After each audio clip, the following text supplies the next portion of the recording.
Oke, assalamualaikum warahmatullahi wabarakatuh.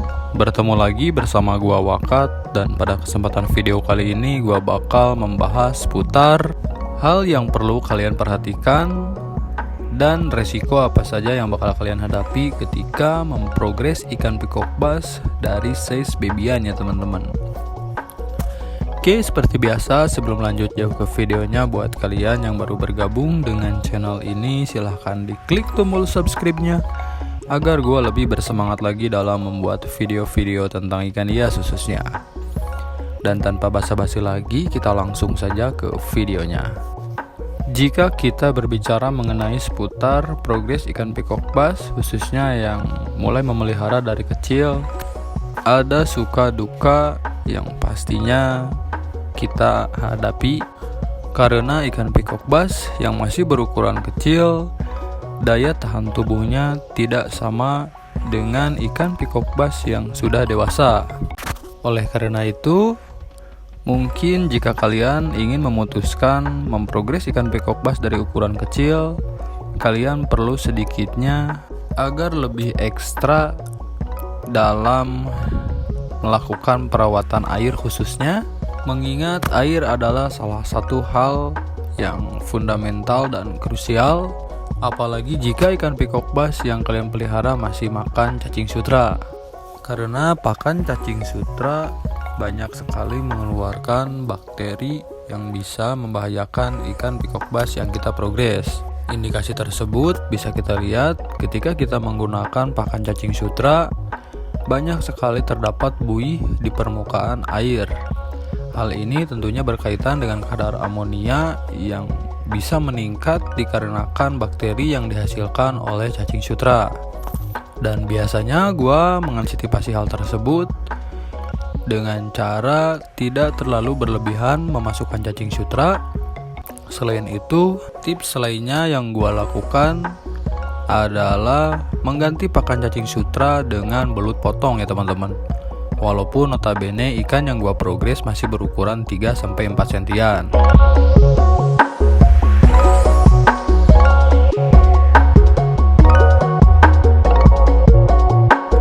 Dalam hal ini, kalian tentu saja sedikitnya menambah perhatian dan waktu kalian ya teman-teman. Karena ketika kita memberikan pakan belut potong kepada ikan pikok bass yang masih berukuran kecil, khususnya ketika kita ingin memotong belut, potongan tersebut haruslah diusahakan sangat halus ya teman-teman. Mengingat mulut ikan pikok bass masih berukuran kecil sesuai dengan badannya. Kendati demikian, sepengalaman gua, penggunaan pakan belut potong pada ikan pikok bass jauh lebih steril dibanding dengan menggunakan pakan cacing sutra. Walaupun penggunaan pakan belut potong sedikitnya memakan waktu dan kesabaran. Untuk alternatif lain, pakan yang digunakan jika kalian tidak mempunyai waktu luang yang lumayan cukup sangat banyak untuk memotong belut, mungkin alternatifnya kalian bisa menggunakan cacing beku yang tentunya jauh lebih steril dibanding dengan penggunaan cacing sutra.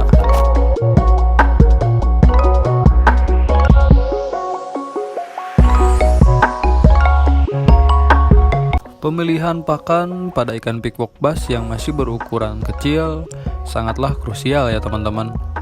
Mengingat jika kita salah memberikan pakan terhadap ikan pikok bass yang masih berukuran kecil, bisa berdampak sangat fatal. Banyak sekali para penghobis yang kesulitan ketika melakukan progres kepada ikan pikok bass, khususnya yang masih berukuran 3-4 sentian, di mana pada ukuran tersebut ikan pikok bass masih rentan akan penyakit white spot ataupun jamur. Dan untuk angka kematiannya jauh lebih tinggi dibanding dengan ketika kita memelihara ikan pikok bass yang sudah berukuran dewasa.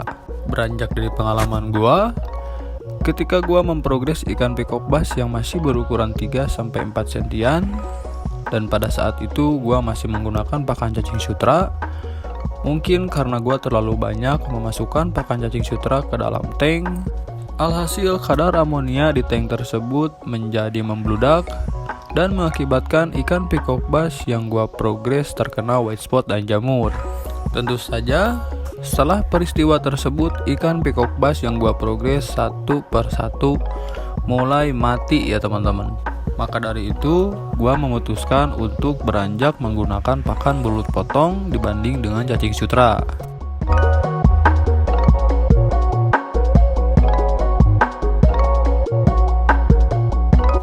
Hal yang selanjutnya yang harus kalian perhatikan adalah suhu di dalam tank.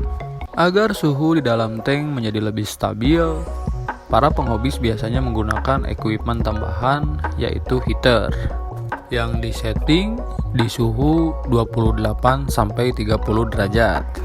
Kendati demikian, penggunaan heater tentu saja tidak akan menjamin ikan peacock bass yang kalian progres tetap sehat dan aktif. Hal tersebut tentunya harus diimbangi dengan penjagaan kualitas air yang baik dan sistem filtrasi yang mumpuni ya teman-teman, agar ikan peacock bass kalian tetap hidup dan bertumbuh sehat hingga dewasa.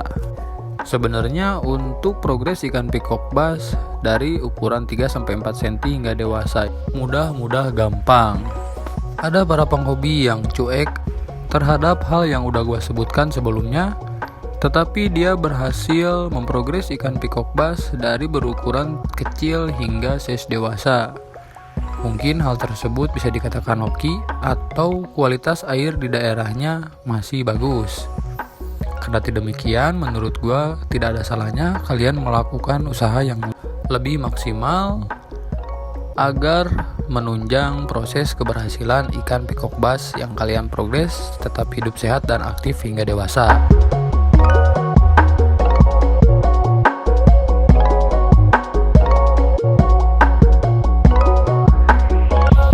Karena ketika kalian berhasil membesarkan ikan peacock bass dari size baby hingga besar, kalian pasti merasakan kepuasan tersendiri ya teman-teman.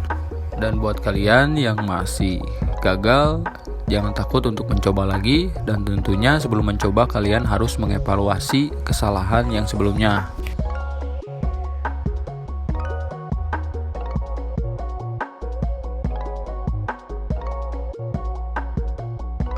Oke teman-teman, mungkin itu saja yang dapat gue sampaikan dalam video kali ini. Terima kasih buat kalian yang sudah menonton video ini sampai beres, dan sampai jumpa di video gue selanjutnya.